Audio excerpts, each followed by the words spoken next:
Hello दोस्तों, स्वागत है आपका मेरे यूट्यूब चैनल परीक्षा प्लान में। तो कैसे हैं आप लोग? आई होप अच्छे होंगे। तो जैसा कि आप लोगों को पता है कि यूपी टेट के लिए ईवीएस के इंपॉर्टेंट क्वेश्चन मैं पढ़ा रही थी, यानी प्रैक्टिस की वीडियो चल रही थी। और कुल 20 प्रैक्टिस की वीडियो मैंने आपको दी हैं, जिसमें मैंने सभी प्रीवियस ईयर के क्वेश्चन भी शामिल किए हैं और जो भी संभावित प्रश्न हैं वो भी शामिल किए हैं। लेकिन अब मैं टॉपिक वाइज क्वेश्चन लेकर आई हूँ, यानी आपके ईवीएस के सिलेबस में जितने भी टॉपिक दिए गए हैं उन टॉपिक से संबंधित जो भी महत्वपूर्ण प्रश्न है वो मैं लेकर आई हूँ। तो आज का जो पहला टॉपिक है वह है परिवार और मित्र, और ये पहला वीडियो है। तो चलिए वीडियो को शुरू करते हैं। वीडियो देखने के बाद यदि आपको अच्छा लगे, हेल्पफुल लगे तो वीडियो को लाइक और शेयर कीजिएगा, और यदि आप चैनल पर नए हैं तो चैनल को सब्सक्राइब कर लीजिए।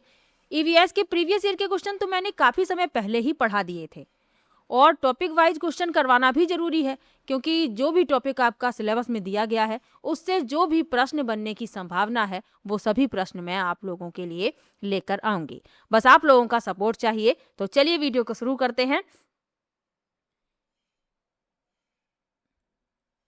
एक बार मैं आप लोगों को ये और बताना चाह रही हूँ कि जो भी मैंने अभी तक पढ़ा दिया है, जैसे हिंदी में मैंने सबसे पहले PYQ करवाई हैं, यानी कि प्रीवियस ईयर के क्वेश्चन पढ़ाए हैं, लेवल 1 और लेवल 2 दोनों के, यानी जूनियर प्राइमरी जो आपका पेपर होता है दोनों के सबसे पहले मैंने प्रीवियस ईयर के क्वेश्चन पढ़ा दिए हैं।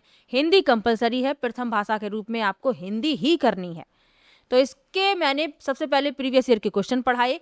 और अब मैं इंपॉर्टेंट टॉपिक पढ़ा रही हूँ, और 16 टॉपिक मैं पढ़ा भी चुकी हूँ, और एक टॉपिक कंप्लीट पढ़ाने के बाद उससे संबंधित क्वेश्चन भी मैं करवा देती हूँ। जैसे मैंने आज एक टॉपिक पढ़ाया, उदाहरण मान लीजिए जैसे मैंने समास टॉपिक पिछली वीडियो में पढ़ाया है, और नेक्स्ट जो हिंदी का वीडियो आएगा तो समास से संबंधित जितने भी संभावित प्रश्न हैं और प्रीवियस ईयर के क्वेश्चन उन्हें मैं शामिल कर लूँगी।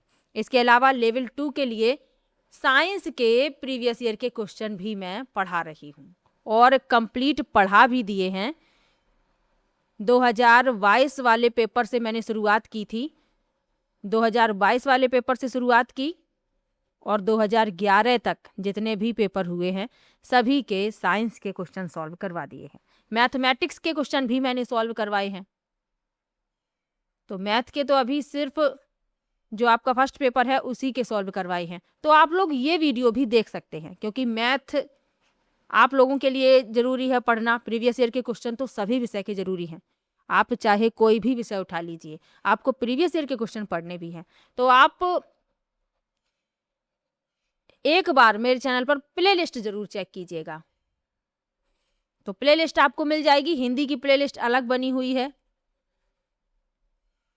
और साइंस की अलग बनी हुई है, ईवीएस की अलग बनी हुई है। तो इस तरीके से आपको प्लेलिस्ट मिल जाएंगी, तो आप प्लेलिस्ट एक बार ज़रूर चेक कीजिएगा। अब आज से मैं ये सीरीज शुरू कर रही हूँ जिसमें मैं टॉपिक वाइज क्वेश्चन करवाऊंगी, और जिस क्रम में आपके टॉपिक दिए गए हैं उसी क्रम में मैं करवाऊंगी। तो पहला जो आपका टॉपिक दिया गया है वह आपका परिवार और मित्र है, तो इसीलिए आज मैं परिवार और मित्र से संबंधित क्वेश्चन लेकर आई हूँ। परिवार और मित्र, इसमें आपको परिवार की परिभाषाएं हैं और भी कई महत्वपूर्ण हैं प्रश्न हैं जो आपको इस वीडियो में मिलेंगे। प्रश्नों की संख्या 50 है। प्रश्नों की संख्या जो है वो मैंने 50 रखी है, और कोशिश करूंगी जो टॉपिक आपका जिस प्रकार का है, जैसे टॉपिक आपका मोस्ट इम्पॉर्टेंट है तो उस टॉपिक के मैं ज़्यादा से ज़्यादा प्रश्न लेने का प्रयास करूंगी। ये टॉपिक भी महत्वपूर्ण है, इससे संबंधित भी प्रश्न पूछे जाते हैं। तो बस आप लोगों का थोड़ा सा सपोर्ट चाहिए। अगर आप चाहते हैं कि ये सीरीज कंटिन्यू रहे, ये आप लोगों के सपोर्ट पर निर्भर है। यानी आप यदि चाहेंगे कि ये कंटिन्यू रहे और जितने भी टॉपिक हैं सभी के मैं क्वेश्चन करवा दूं, तो बस आप लोगों का थोड़ा सा मुझे सपोर्ट चाहिए। मेरे चैनल पर जितने भी लोग जुड़े हुए हैं, छोटी सी मेरी YT फैमिली है, यानी यूट्यूब की मेरी छोटी सी फैमिली है जिस पर कुल 7000 लोग जुड़े हुए हैं। तो बस आप लोगों का मुझे सपोर्ट चाहिए, आप लोगों का सपोर्ट रहेगा। मैं प्रॉमिस करती हूँ मैं सभी टॉपिक जितने भी टॉपिक दिए गए हैं मैं सभी के क्वेश्चन करवा दूंगी, और यदि मैं प्रॉमिस कर देती हूँ तो मैं उसे पूरा भी करती हूँ। बस ये प्रॉमिस आप लोगों पर डिपेंड है, आप लोग सपोर्ट करेंगे तो मैं ज़रूर इसे पूरा करवा दूंगी। तो चलिए आज की वीडियो को शुरू करते हैं। बस आप लोगों से मेरी एक ही रिक्वेस्ट है कि वीडियो आपको यदि अच्छा लगे तो आप वीडियो को शेयर ज़रूर कीजिएगा। और आपको किसी भी प्रश्न में डाउट हो, आपको लग रहा हो कि इस प्रश्न में आपको कोई भी समस्या है, आप कमेंट कीजिएगा। मैं सभी का कमेंट पढ़ती हूँ, सभी को रिप्लाई भी देती हूँ। आप मुझे इंस्टाग्राम पर फॉलो कर सकते हैं, वहाँ पर आप मैसेज करके डायरेक्ट मुझसे पूछ सकते हैं। तो चलिए आज की वीडियो को शुरू करते हैं।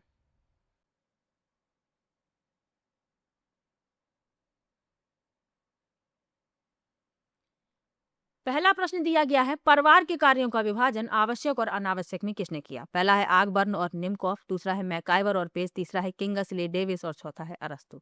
तो परिवार के कार्यों का विभाजन आवश्यक और अनावश्यक में किसने किया? मैकाइवर और पेज ने। बी विकल्प इसमें आपका उत्तर हो जाएगा। इन्होंने स्नेह और संतान उत्पत्ति को आवश्यक और मनोरंजन, शिक्षा आदि को अनावश्यक कार्यों में रखा। तो इंपॉर्टेंट क्वेश्चन है, याद रखिएगा। चलिए आगे बढ़ते हैं। माता पिता के शारीरिक एवं मानसिक गुणों का संतानों में हस्तांतरण होना ही वंशानुक्रम है, यह किसने कहा? पहला है जेम्स ड्रेवर, दूसरा है बी एन झा, तीसरा है वुडवर्थ और चौथा है मेंडल। तो माता पिता के शारीरिक एवं मानसिक गुणों का संतानों में हस्तांतरण होना वंशानुक्रम है, ये जेम्स ड्रेवर की वंशानुक्रम की परिभाषा है। यानी ये जेम्स ड्रेवर की परिभाषा है और वंशानुक्रम को समझाती है। पहला विकल्प इसमें आपका उत्तर होगा। चलिए आगे बढ़ते हैं। संयुक्त परिवार को भारत की आदि परंपरा किसने कहा? पहला है मैक्स मूलर, दूसरा है डॉक्टर इरावती कर्वे, तीसरा है MS श्रीनिवास और चौथा है महात्मा गांधी। तो संयुक्त परिवार को भारत की आदि परंपरा मैक्स मूलर ने कहा। इन्होंने ग्रामीण व्यवस्था और परिवारों का गहन अध्ययन किया था। पहला विकल्प उत्तर हो जाएगा। अगला प्रश्न है, जिस परिवार में पति पत्नी अपने बच्चों और रिश्तेदारों के साथ रहते हैं उसे क्या कहते हैं? पहला है विस्तृत परिवार, दूसरा है एकल परिवार, तीसरा है मात्र स्थानीय परिवार और चौथा है इनमें से कोई नहीं। तो जिस परिवार में पति पत्नी अपने बच्चों और रिश्तेदारों के साथ रहते हैं वह कहलाता है विस्तृत परिवार। यानी पति पत्नी भी हैं, बच्चे भी हैं और रिश्तेदार भी रह रहे हैं, इसीलिए ये विस्तृत परिवार है। एकल परिवार क्या होता है? जिसमें पति पत्नी और उनके बच्चे रहते हैं। और संयुक्त परिवार क्या होता है? जिसमें बच्चे, उनके माता पिता, दादा दादी, चाचा चाची, ये सब लोग साथ रहते हैं, तो वह संयुक्त परिवार कहलाता है। चलिए आगे बढ़ते हैं, अगले प्रश्न पर चलते हैं। बच्चों में अनुशासन और आज्ञा पालन का गुण सबसे पहले कहाँ विकसित होता है? पहला है पुलिस स्टेशन में, दूसरा है विद्यालय में, तीसरा परिवार में और चौथा सिनेमा हॉल में। तो बच्चों में अनुशासन और आज्ञा पालन का गुण सबसे पहले परिवार में विकसित होता है। बच्चे माता पिता के जो गुण होते हैं, बच्चों में माता पिता के गुण तो पाए जाते ही है, लेकिन बच्चे माता पिता का अनुसरण भी करते हैं, तो ये भी याद रखिए। चलिए आगे बढ़ते हैं। सम रक्त संबंधों में कौन सा रिश्ता शामिल नहीं है? पहला है भाई बहन, दूसरा है पिता पुत्र, तीसरा है पति पत्नी और चौथा है दादा पोता। तो सम रक्त संबंधों में कौन सा रिश्ता शामिल नहीं है? पति पत्नी का। इसमें आपका सी विकल्प सही हो जाएगा। यह रिश्ता विवाह पर आधारित है, रक्त संबंध ये नहीं है। बाकी आप देख रहे हैं सभी रक्त संबंध हैं, भाई बहन, पिता पुत्र, दादा पोता, इन सब में क्या है? रक्त संबंध पाया जाता है। आगे बढ़ते हैं। किस प्रकार के परिवार में कलह की संभावना सबसे कम होती है? पहला है बहुत बड़े संयुक्त परिवार में, दूसरा है आदर्श एकल परिवार में, तीसरा है जहां बहुत अधिक सदस्य हों और चौथा है इनमें से कोई नहीं। तो किसमें कलह की यानी लड़ाई झगड़े की संभावना सबसे कम होगी? आदर्श एकल परिवार में, क्योंकि कम सदस्य होंगे तो उनमें लड़ाई झगड़ा भी नहीं होगा। और जो संयुक्त परिवार होते हैं बड़े बड़े, उनमें लड़ाई झगड़े की संभावना रहती है। कभी काम के प्रति लड़ाई हो जाती है, कभी बच्चे आपस में लड़ जाते हैं, तो इस तरीके से कलह की संभावना बनी रहती है। इसमें आपका भी विकल्प सही है। चलिए आगे बढ़ते हैं। परिवार के सदस्यों के बीच समानता का अधिकार किस प्रकार के परिवार की विशेषता है? पहला है पितृ सत्तात्मक, दूसरा है मातृ सत्तात्मक, तीसरा है लोकतांत्रिक परिवार और चौथा है प्राचीन परिवार। तो परिवार के सदस्यों के बीच समानता का अधिकार किस प्रकार के परिवार की विशेषता है? लोकतांत्रिक परिवार। सी विकल्प इसमें आपका उत्तर हो जाएगा, जहां सभी की राय का सम्मान किया जाता है। लोकतांत्रिक राय में क्या होता है? सभी की राय का सम्मान किया जाता है, सबके जो विचार होते हैं उनको सुना जाता है, जितने भी परिवार के सदस्य होते हैं। चलिए आगे बढ़ते हैं। नर्सरी स्कूल की संकल्पना किसने दी? पहला है मार्गेट मैकमिलन, दूसरा है फ्रॉबेल, तीसरा है मॉन्टेसरी और चौथा है जॉन डीवी। तो यहाँ बात हो रही है नर्सरी स्कूल की, तो नर्सरी स्कूल की संभावना किसने दी? मार्गेट मैकमिलन ने। पहला विकल्प इसमें आपका उत्तर हो जाएगा। इन्होंने बच्चों की शुरुआती देखभाल के लिए ये कॉन्सेप्ट दिया था, तो ये भी याद रखिए। चलिए आगे बढ़ते हैं। परिवार की उत्पत्ति का एक विवाह सिद्धांत किसने दिया? पहला है वेस्टरमार्क, दूसरा है मॉर्गन, तीसरा है टाइलर और चौथा है दुर्खीम। तो परिवार की उत्पत्ति का एक विवाह का सिद्धांत किसने दिया? ये सिद्धांत दिया है वेस्टरमार्क ने। पहला विकल्प इसमें आपका उत्तर हो जाएगा। इनकी किताब है हिस्ट्री ऑफ ह्यूमन मैरिज और उसी में यह सिद्धांत दिया गया है, तो ये आपको याद रखना है। इनकी पुस्तक जो है इसका भी नाम याद रखिए, हिस्ट्री ऑफ ह्यूमन मैरिज। चलिए आगे बढ़ते हैं। सामाजिकरण का अर्थ क्या है? पहला है समाज के विरुद्ध जाना, दूसरा है सामाजिक मानदंडों को अपनाना, तीसरा है केवल मित्र बनाना और चौथा है विद्रोह करना। तो सामाजिकरण का अर्थ पूछा जा रहा है सामाजिक मानदंडों को अपनाना। बी विकल्प इसमें आपका उत्तर हो जाएगा। समाज में कैसे रहना है यह सीखना ही सामाजिकरण है। बी विकल्प हो जाएगा आपका उत्तर। चलिए आगे बढ़ते हैं, अगले प्रश्न पर चलते हैं। ब्रोकन हार्ट की समस्या अक्सर किस प्रकार के बच्चों में देखी गई है? किस प्रकार के परिवार के बच्चों में देखी गई है? पहला है सुखी संयुक्त परिवार, दूसरा है विघटित एकल परिवार, तीसरा है बहुत अमीर परिवार और चौथा है धार्मिक परिवार।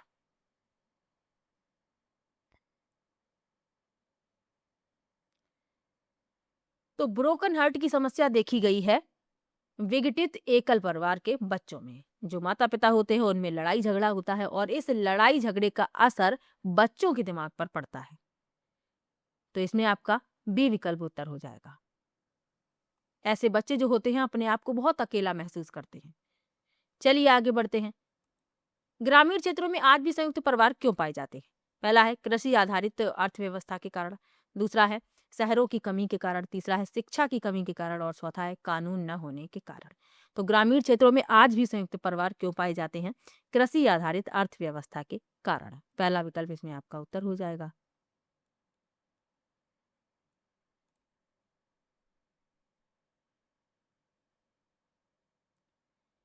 अब ऐसा नहीं है कि ग्रामीण क्षेत्रों में सभी परिवार संयुक्त परिवार हैं, नहीं, कुछ संयुक्त परिवार आप देख सकते हैं। तो ग्रामीण क्षेत्रों में आज भी संयुक्त परिवार पाए जाते हैं क्योंकि कृषि की जो अर्थ आधारित अर्थव्यवस्था है इसमें अधिक लोगों की जरूरत पड़ती है, तो परिवार के सभी सदस्य मिलकर वो कार्य कर लेते हैं। तो इसमें आपका पहला विकल्प उत्तर होगा। चलिए आगे बढ़ते हैं। मित्रता का आधार क्या होना चाहिए? पहला है स्वार्थ, दूसरा है दिखावा, तीसरा है आपसी विश्वास और सहानुभूति और चौथा है केवल धन। तो मित्रता का आधार क्या होना चाहिए? मित्रता का आधार होना चाहिए आपसी विश्वास और सहानुभूति। ना तो दिखावा, ना स्वार्थ और ना धन, ये मित्रता के आधार नहीं होते हैं। आपसी विश्वास होता है और सहानुभूति होती है, म्यूचुअल ट्रस्ट एंड सिंपैथी। तो इसमें आपका सी विकल्प उत्तर हो जाएगा। चलिए आगे बढ़ते हैं। बच्चों को श्रम की महत्ता का पाठ कौन पढ़ाता है? पहला है पड़ोसी, दूसरा है फिल्म स्टार, तीसरा है परिवार और चौथा है दुकानदार। तो बच्चों को श्रम की महत्ता का पाठ कौन पढ़ाता है?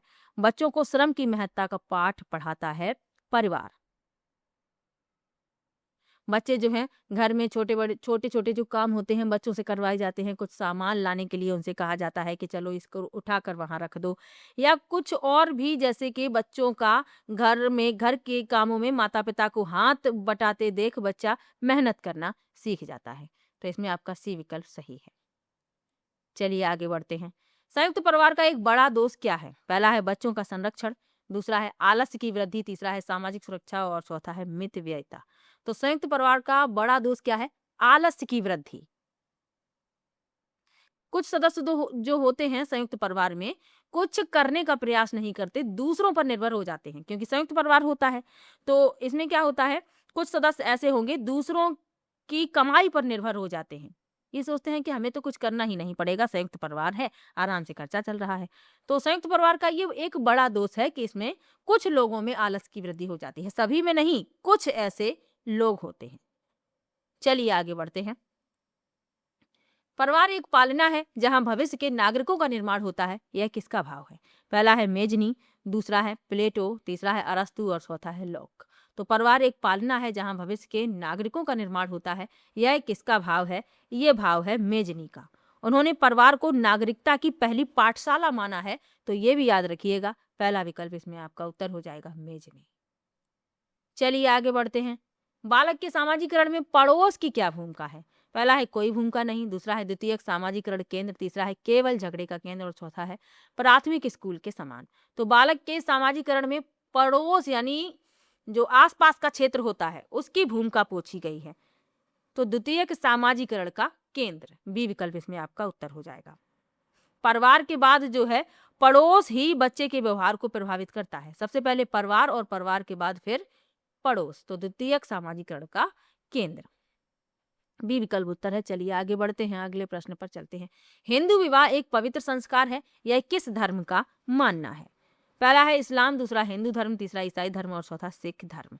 तो हिंदू धर्म में विवाह को करार नहीं बल्कि जन्म जन्मांतर का बंधन माना जाता है। तो यह किस धर्म का मानना है? हिंदू धर्म का ही मानना है, हिंदू विवाह की बात हो रही है। बी विकल्प इसमें आपका उत्तर हो जाएगा। चलिए आगे बढ़ते हैं। वंशानुक्रम का वाहक किसे माना जाता है? पहला है भोजन, दूसरा है जीन्स, तीसरा रक्त और चौथा वातावरण। तो जीन्स ही माता पिता के गुणों को बच्चों तक पहुंचाते हैं। चलिए आगे बढ़ते हैं। बी विकल्प इसमें आपका उत्तर है। परिवार एक ऐसी संस्था है जो बच्चों के प्रजनन और पालन पोषण की व्यवस्था करता है, यह किसने कहा? पहला है मैकाइवर और पेज, दूसरा है किंगस्ले डेविस, तीसरा है आगवर्न और चौथा है गिडिंग्स। तो परिवार एक ऐसी संस्था है जो बच्चों के प्रजनन और पालन पोषण की व्यवस्था करती है, ये कहा है मैकाइवर और पेज ने। पहला विकल्प इसमें आपका उत्तर हो जाएगा। और इस तरीके की परिभाषाएं आपके यूपी टेट के एग्जाम के लिए बहुत ही ज्यादा महत्वपूर्ण है। चलिए आगे बढ़ते हैं। निम्नलिखित में से कौन सा कार्य परिवार का आर्थिक कार्य है? पहला है बच्चों का सामाजिकरण, दूसरा है उत्तराधिकार का निर्धारण, तीसरा है मनोरंजन और चौथा है स्नेह। तो निम्नलिखित में से कौन सा कार्य परिवार का आर्थिक कार्य है? तो ये है उत्तराधिकार का निर्धारण। परिवार का आर्थिक कार्य क्या है? उत्तराधिकार का निर्धारण करना, यानी उत्तराधिकारी कौन होगा। चलिए आगे बढ़ते हैं। पॉलीएंड्री विवाह का क्या अर्थ है? पहला है एक पुरुष की कई पत्नियां, दूसरा है एक महिला के कई पति, तीसरा है केवल एक विवाह और चौथा है इनमें से कोई नहीं। तो पॉलीएंड्री विवाह का अर्थ क्या है? एक महिला के कई पति। प्राचीन काल में ये प्रचलन में था और कुछ जनजातियों में ये प्रचलित था। तो ये भी याद रखिए, एक महिला के कई पति। अब तो ऐसा नहीं है, प्राचीन काल की बात हो रही है। चलिए आगे बढ़ते हैं, अगले प्रश्न पर चलते हैं। टोडा जनजाति में किस प्रकार के परिवार पाए जाते हैं? पहला है बहुपत्नी, दूसरा है बहुपति, तीसरा है एकल और चौथा है इनमें से कोई नहीं। तो नीलगिरी की टोडा जनजाति में एक महिला के कई पति होने की प्रथा रही है, यानी बहुपति की प्रथा। तो इसमें आपका बी विकल्प उत्तर हो जाएगा। चलिए आगे बढ़ते हैं, अगले प्रश्न पर चलते हैं। पितृस्थानीय परिवार का अर्थ है। पहला है विवाह के बाद पत्नी का पति के घर रहना, दूसरा है पति का पत्नी के घर रहना, तीसरा है दोनों का अलग घर में रहना और चौथा है मामा के घर रहना। तो पितृस्थानीय परिवार का क्या अर्थ है? विवाह के बाद पत्नी का पति के घर रहना। विवाह के बाद पत्नी का पति के घर रहना, पहला विकल्प इसमें आपका उत्तर हो जाएगा। और यह भारत की सबसे आम व्यवस्था है। चलिए आगे बढ़ते हैं। भारतीय संविधान का कौन सा अनुच्छेद समान नागरिक संहिता की बात करता है, जो परिवार कानूनों को प्रभावित करता है? पहला है अनुच्छेद 21, दूसरा है अनुच्छेद 40, तीसरा है अनुच्छेद 44 और चौथा है अनुच्छेद 51। तो अनुच्छेद 44 इसमें आपका उत्तर हो जाएगा, सी विकल्प अनुच्छेद 44। यह पूरे देश के लिए समान पारिवारिक कानून की वकालत करता है। सी विकल्प इसमें आपका उत्तर है। चलिए आगे बढ़ते हैं। किनशिप का क्या अर्थ है? पहला है दुश्मनी, दूसरा है नातेदारी या रिश्तेदारी, तीसरा है केवल पड़ोसी और चौथा है अजनबी। तो किनशिप का क्या अर्थ है, ये पूछा जा रहा है। तो किनशिप का अर्थ है नातेदारी या रिश्तेदारी। बी विकल्प इसमें आपका उत्तर हो जाएगा। चलिए आगे बढ़ते हैं, अगले प्रश्न पर चलते हैं। काका काकी किस प्रकार की नातेदारी है? पहला है प्राथमिक, दूसरा द्वितीयक, तीसरा है तृतीयक और चौथा है इनमें से कोई नहीं। तो काका काकी जो हैं ये द्वितीयक होते हैं। पिता जो हैं प्राथमिक हैं, उनके भाई चाचा या जो ताऊ हैं ये द्वितीयक नातेदार हुए। तो इसमें आपका बी विकल्प उत्तर हो जाएगा, द्वितीयक। चलिए आगे बढ़ते हैं। बच्चों में स्वस्थ प्रतिस्पर्धा विकसित करने का सबसे अच्छा माध्यम है। पहला है परीक्षा, दूसरा खेल, तीसरा डांटना और चौथा तुलना करना। तो बच्चों में स्वस्थ प्रतिस्पर्धा विकसित करने का सबसे अच्छा माध्यम क्या है? तो वह है खेल, स्पोर्ट, गेम्स। बी विकल्प इसमें आपका उत्तर हो जाएगा। खेल के नियम बच्चों को निष्पक्ष लड़ना भी सिखाते हैं, सहयोग की भावना विकसित होती है। बी विकल्प इसमें आपका उत्तर है। अगला प्रश्न है, इंसेस्ट टैबू का संबंध किससे है? पहला है बाहरी लोगों से विवाह, दूसरा है निकट संबंधियों में विवाह निषेध, तीसरा है बाल विवाह और चौथा है अंतरजातीय विवाह। तो इंसेस्ट टैबू का अर्थ क्या है? निकट संबंधियों में विवाह निषेध, यानी निकट संबंधियों में विवाह नहीं होता है, ये तो आप भी जानते हैं। तो यही कहलाता है इंसेस्ट टैबू। इसका संबंध है निकट संबंधियों में विवाह निषेध से। चलिए आगे बढ़ते हैं। एक आदर्श परिवार किसे माना जाता है? पहला है जहां केवल धन हो, दूसरा है जहां सदस्यों के बीच प्रेम और तालमेल हो, तीसरा है जहां कोई नियम ना हो और चौथा है जहां केवल मनोरंजन हो। तो एक आदर्श परिवार किसे माना जाता है? एक आदर्श परिवार माना जाता है जहां प्रेम और तालमेल हो घर के सदस्यों के बीच। तो इसमें आपका बी विकल्प उत्तर हो जाएगा। सभी के विचारों का सम्मान किया जाए, सभी को समान समझा जाए, किसी के साथ भेदभाव ना किया जाए, सभी में आपस में प्रेम हो, तालमेल हो, तो ऐसा परिवार आदर्श परिवार का उदाहरण माना जाएगा। चलिए आगे बढ़ते हैं, अगले प्रश्न पर चलते हैं। फैमिली शब्द की उत्पत्ति किस देश की भाषा से हुई? पहला है भारत, दूसरा रोम, तीसरा चीन और चौथा रूस। तो ये रोम की जो भाषा है लैटिन भाषा के फैमुलस शब्द से बना है।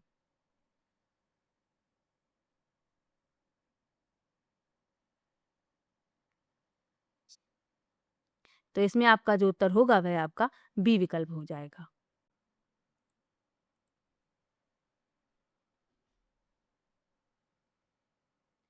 अगला प्रश्न है, बच्चों के सामाजिकरण में मीडिया की क्या भूमिका है? पहला है कोई भूमिका नहीं है, दूसरा है द्वितीयक सामाजिकरण कारक, तीसरा है प्राथमिक कारक और चौथा है केवल नकारात्मक।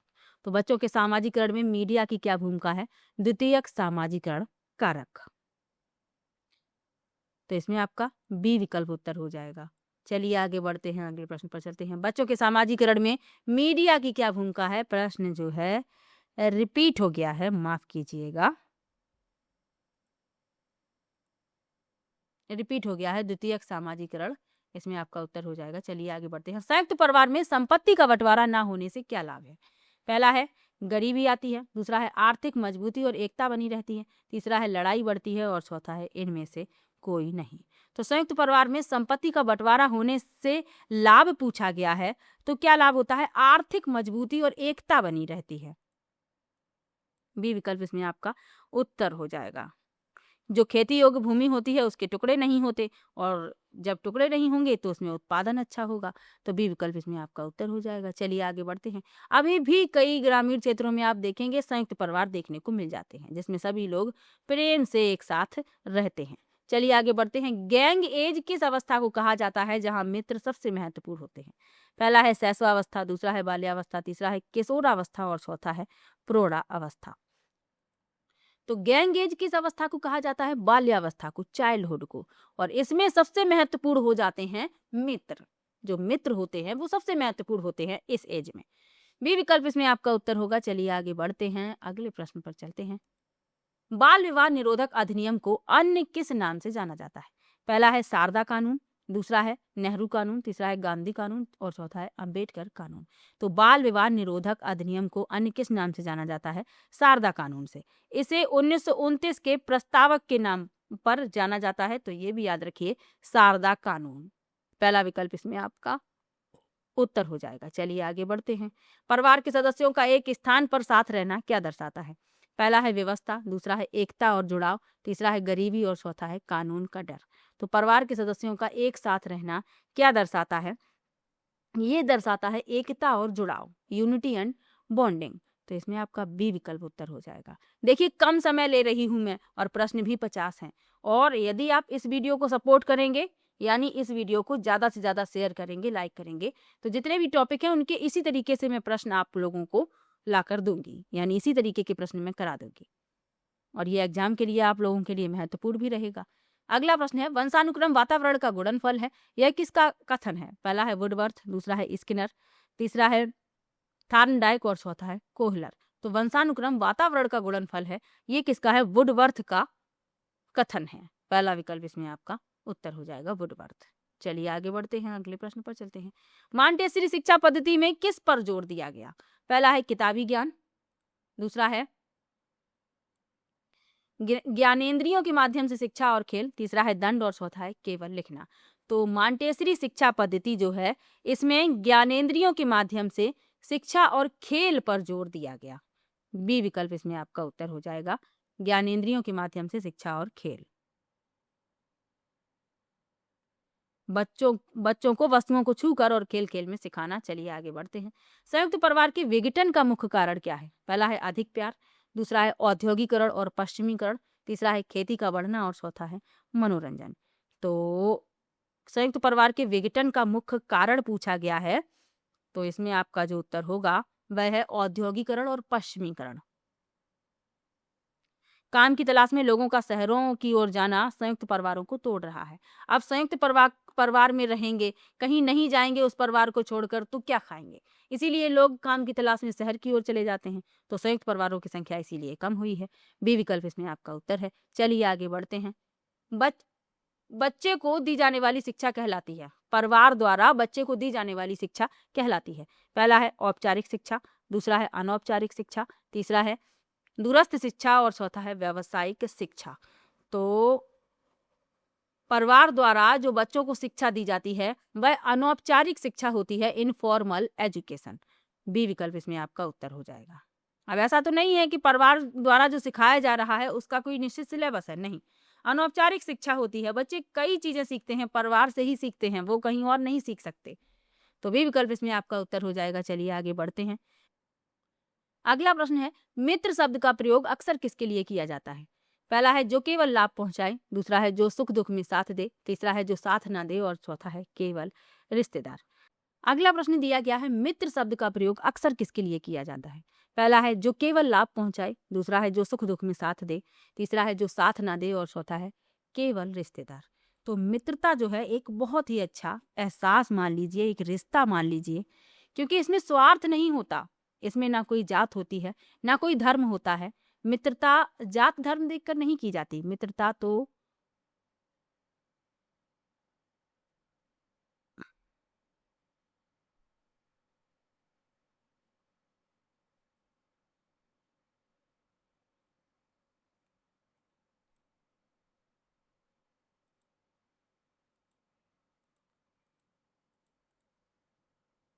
अगला प्रश्न दिया गया है, मित्र शब्द का प्रयोग अक्सर किसके लिए किया जाता है? पहला है जो केवल लाभ पहुंचाए, दूसरा है जो सुख दुख में साथ दे, तीसरा है जो साथ ना दे और चौथा है केवल रिश्तेदार। तो मित्र शब्द का प्रयोग अक्सर किसके लिए किया जाता है? जो सुख दुख में साथ दे। मित्रता जो है एक ऐसा रिश्ता है जो व्यक्ति खुद बनाता है। एक बच्चा जब पैदा होता है तो उसे कई रिश्ते मिलते हैं, पैदा होते ही मिल जाते हैं। माता पिता, चाचा चाची, मौसा मौसी, दादा दादी, नाना नानी, ये सभी रिश्ते उसे मिलते हैं। लेकिन मित्र वह स्वयं बनाता है। तो मित्रता जो है बहुत ही अच्छा रिश्ता, बहुत ही अच्छा एहसास है।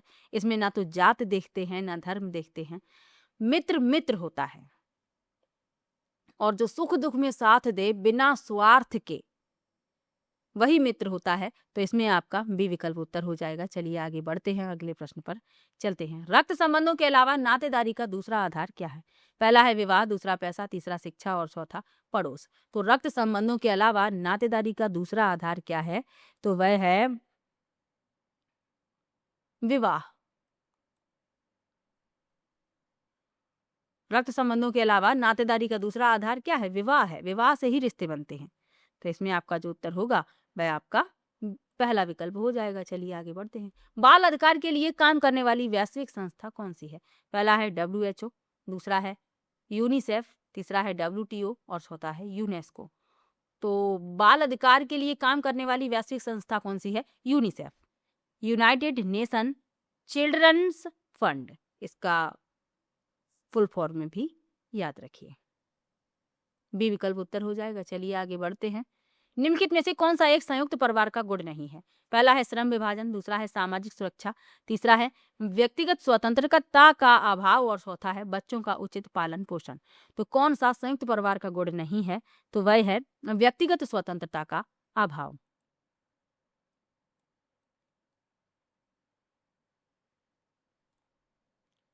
सी विकल्प इसमें आपका उत्तर हो जाएगा। चलिए आगे बढ़ते हैं, अगले प्रश्न पर चलते हैं।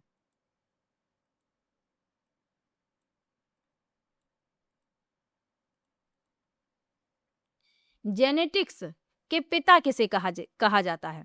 पहला है ग्रेगर जॉन मेंडल, दूसरा है डार्विन, तीसरा लेमार्क और चौथा अरस्तु। तो जेनेटिक्स के पिता किसे कहा जाता है? Gregor John Mendel. मटर के दानों पर प्रयोग करके आनुवांशिकता के इन्होंने नियम दिए। तो पहला विकल्प इसमें आपका उत्तर हो जाएगा। इनकी भी कहानी बहुत ही अच्छी है, कभी इनके बारे में जरूर डिटेल में पढ़िएगा और इनसे संबंधित प्रश्न पूछा भी जाता है। चलिए आगे बढ़ते हैं। और मैंने जब सीटेट का पढ़ाया है तब मैंने डिटेल में इनके बारे में पढ़ाया था। एनसीईआरटी में इनके बारे में डिटेल में दिया गया था। इन्होंने कई प्रयोग किए, बगीचे के मटर के पौधों पर प्रयोग किए, लेकिन इनके प्रयोग को उस समय समझा ही नहीं गया। ये प्रयोग इनके बाद में समझे गए। तो अच्छी इनकी कहानी है, पढ़िएगा कभी। सीटेट के जो फॉर्म है, नोटिफिकेशन आउट हो चुका है, तो तैयार रहिएगा एकदम फॉर्म फिल करने के लिए और तैयारी लगातार जारी रखिएगा। यूपी टेट का एग्जाम देने के बाद आप सीटेट का एग्जाम देने के लिए बिल्कुल तैयार रहिए। चलिए अगला प्रश्न है, जिस विवाह में लड़का उच्च जाति का और लड़की निम्न जाति की हो उसे क्या कहते हैं? पहला है प्रतिलोम विवाह, दूसरा अनुलोम विवाह, तीसरा प्रेम विवाह और चौथा है कोर्ट मैरिज। तो प्राचीन काल में इसे माना जाता था प्रतिलोम विवाह। यहाँ पर प्राचीन काल की बात हो रही है, जब लड़का उच्च जाति का होता और लड़की निम्न जाति की होती है तो प्राचीन काल में इसे प्रतिलोम विवाह कहा जाता था। पहला विकल्प इसमें आपका उत्तर हो जाएगा। अगला प्रश्न है, सामाजिकरण की कौशल विकास अवस्था कहाँ से शुरू होती है? पहला है परिवार, दूसरा है तकनीकी संस्थान, तीसरा है विदेश और चौथा है इनमें से कोई नहीं। तो सामाजिकरण की कौशल विकास की अवस्था कहाँ से शुरू होती है? ये परिवार से शुरू होती है, फैमिली से शुरू होती है। पहला विकल्प इसमें आपका उत्तर हो जाएगा। चलिए आगे बढ़ते हैं। मित्रता एक ऐसा रिश्ता है जो हम खुद चुनते हैं, यह दर्शाता है।